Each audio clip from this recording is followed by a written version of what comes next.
Hello and welcome to The Update.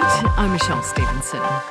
Australia's economy continues to slow despite record government spending at a state and federal level.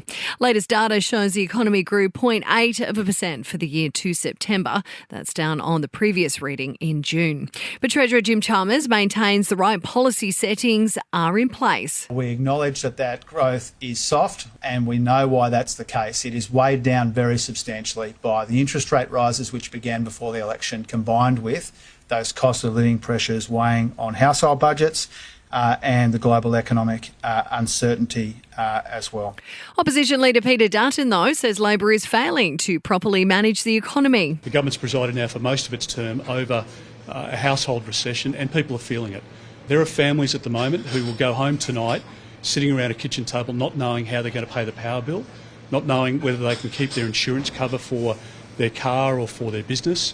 And this is a tough time for Australian families. The Commonwealth Bank has paused its decision to hit customers with a $3 withdrawal fee. It follows the government's warning that it would be looking closely at the bank's original move to impose the fee, describing the change as a kick in the guts.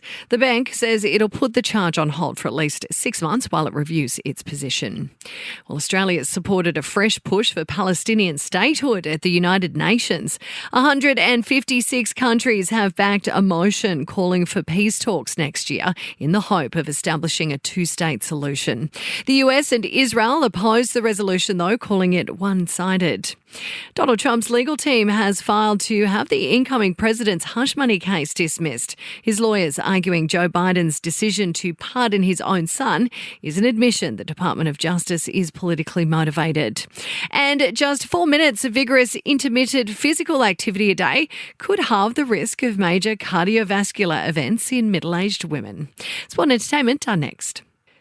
To sport, and Australian tennis fans are in for a treat this summer with the return of Nick Kyrgios and the arrival of Novak Djokovic, the Serbian star, the latest big name to join a host of others for the Brisbane International leading into the Australian Open.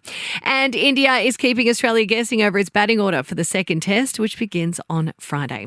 In your entertainment news now, and Olivia Rodrigo has shut down the New York City subway, the singer joining Sony for the event to celebrate her latest headphones collab. Drew Barrymore has surprised Ariana Grande with a piece of film history, the talk show host presenting The Wicked Star with Glinda's original wand from The Wizard of Oz, which is now 85 years old.